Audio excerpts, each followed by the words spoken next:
La chasse.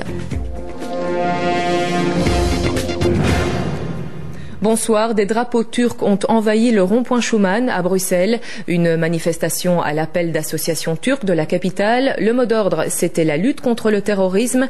Des terroristes qui, pour les quelques 5000 manifestants, sont incarnés par les Kurdes retranchés en Irak. Thomas Gadisseux. Une marée de croissants turcs en plein cœur de Bruxelles. Derrière ces milliers de drapeaux, des Belges d'origine turque venus massivement protester contre les incidents meurtriers de ces derniers jours à la frontière irakienne. Des incidents liés, selon eux, aux Kurdes du PKK. Cette goutte d'eau a fait déborder le vase. Une goutte d'eau qui a provoqué à Bruxelles des émeutes il y a 10 jours. Ce nouveau rassemblement voulait donc canaliser une certaine ferveur nationaliste qui anime actuellement la communauté turque.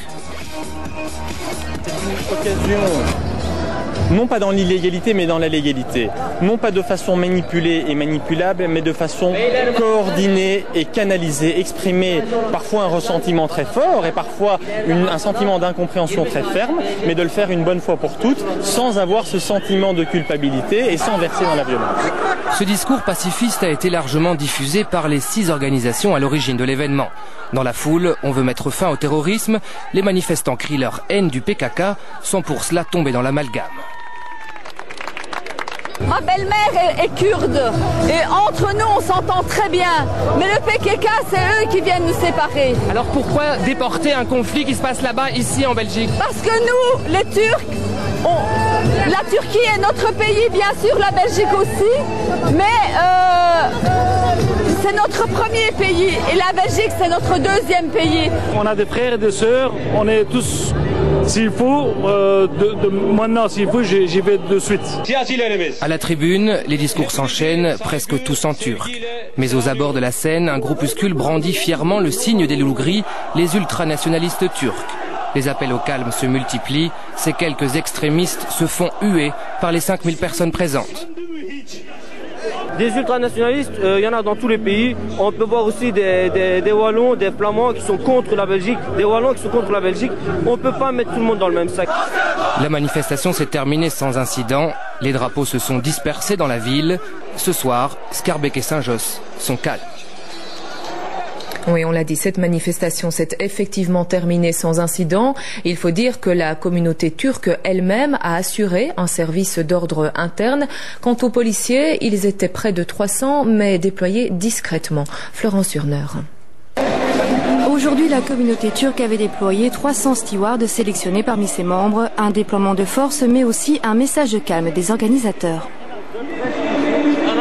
Ça, c'est vraiment essentiel pour nous que cette manifestation puisse se passer d'une manière le plus pacifique, le plus calme possible et dans la paix. De petits accrochages ont eu lieu, mais les perturbateurs sont très vite écartés et finalement, tout se déroule sans problème. Ça se passe très calmement, une bonne ambiance. Franchement, il n'y a eu aucun problème, on est super contents de cette journée. Avant le rassemblement, un appel au calme avait été lancé de la part des organisateurs, mais aussi des imams.